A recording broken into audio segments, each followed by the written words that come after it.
A história de Gilson Gênio, craque do esquadrão, que fez 2 gols do memorável Bahia 5, Santa Cruz 0. Gilson Wilson Francisco, mais conhecido como Gilson Gênio, nasceu em Itaguaí, município do Rio de Janeiro, em 20 de junho de 1957 e veio a falecer no Rio de Janeiro em 28 de maio de 2017, vítima de câncer coloretal. Revelado nas divisões de base do Fluminense, Gilson recebeu o apelido de Gênio em 1976, quando a torcida do Flu resolveu colocar uma faixa nas arquibancadas das Laranjeiras para homenageá-lo. O apelido agradou a Gilson, que desde então passou a usá-lo. Mas esse apelido teve uma origem. Num duelo contra o Vasco, o baixinho Gilson Gênio deitou e rolou em cima da zaga liderada pelo xerife Abel Braga, e a garotada tricolor aplicou uma sonora goleada no Maracanã. Um lance, no entanto, ficaria marcado para sempre. Gilson Gênio recebeu um lançamento muito longo e deixou o Abelão chegar antes da bola. O zagueiro era muito mais forte e não tinha como o baixinho atacante disputar no corpo com Abel. O Beck estava protegendo a bola na linha de fundo quando, de repente, Gilson passou por baixo das pernas de Abel Braga e roubou a bola. Ainda no Fluminense, já no elenco profissional, Gilson Gênio fez parte da máquina tricolor, na qual participou do bicampeonato carioca conquistado nos anos de 1975 e 1976. Após deixar o Flu como jogador, Gilson Wilson Francisco ainda passou por clubes como Bahia, América, Grêmio, onde foi campeão da Libertadores de 83, Bangu, onde foi vice-campeão brasileiro em 85, perdendo a final para o Curitiba, Cerro Porteño do Paraguai, Inter de Limeira de São Paulo, onde foi campeão paulista em 1986, e Santa Cruz. Gilson Gênio não era o único craque de sua família. Um dos irmãos dele era Gilcimar, que defendeu a América do Rio, o Bahia, o Palmeiras e algumas convocações para seleções de base. No Flu, ele atuou ao lado de jogadores como Carlos Alberto Pintinho, Rivelino, Kleber, Fumanchu, Renato, entre outros. No final de carreira, Gilson Gênio teve passagem pelo Internacional de Limeira e fez parte da equipe do interior que surpreendeu o Palmeiras, ficando com o título paulista de 1986. Segundo narrativa do próprio Gilson Gênio, na época que ainda não era conhecido como Gênio, Gilson saía de Itaguaí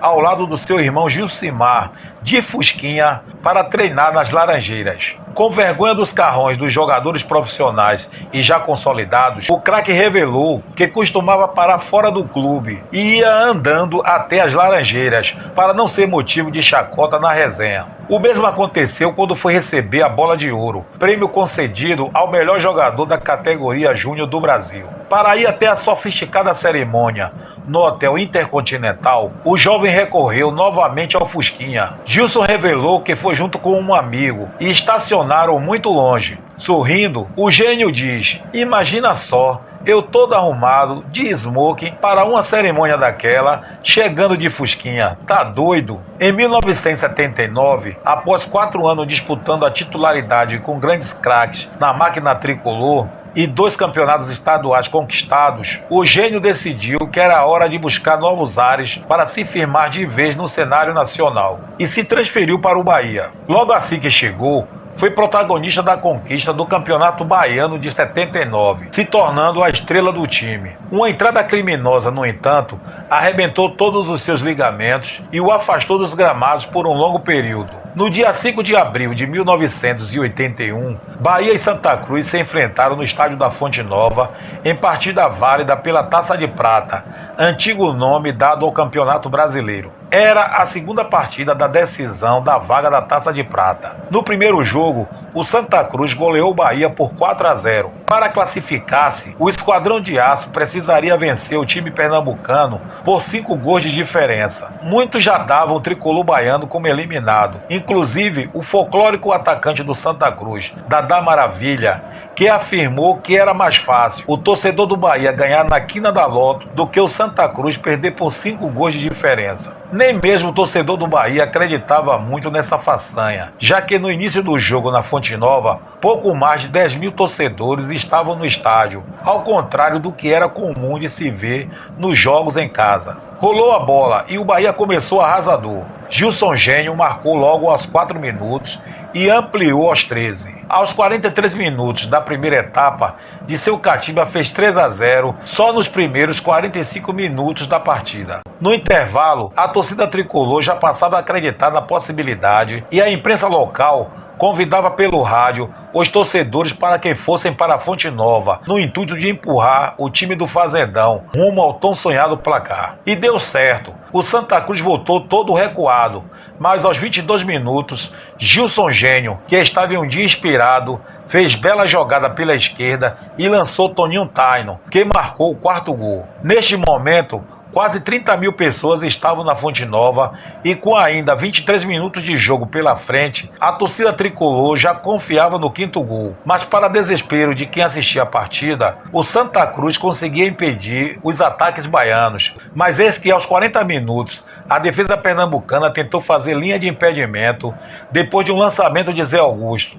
Léo Oliveira chuta. O goleiro Wendel defende parcialmente e Toninho Taino tenta dominar a bola, mas acabou tocando para o fundo das redes, fazendo o tão sonhado 5-0, garantindo a classificação do Bahia e levando ao delírio a sua torcida. Depois do Bahia, foi aplicar seus dribles no América do Rio de Janeiro, comandado pela fera Eduzinho Coimbra, onde também soltou o grito de campeão. Mas foi pela Inter de Limeira, em 1986, que Eugênio fez história e entrou de vez para o cenário nacional. Com grandes exibições, a Inter surpreendeu no torneio, bateu o Palmeiras na final e se tornou a primeira equipe do interior a conquistar o Campeonato Paulista. Antes de se aposentar e virar treinador, jogou ainda no Santa Cruz e no Cerro Porteño, onde, segundo ele, foi o time que mais apanhou durante toda a carreira. Após encerrar a carreira como jogador, Gilson Gênio decidiu iniciar as atividades de treinador no clube que o revelou. Trabalhou por diversas oportunidades nas categorias de base do tricolor carioca, tendo inclusive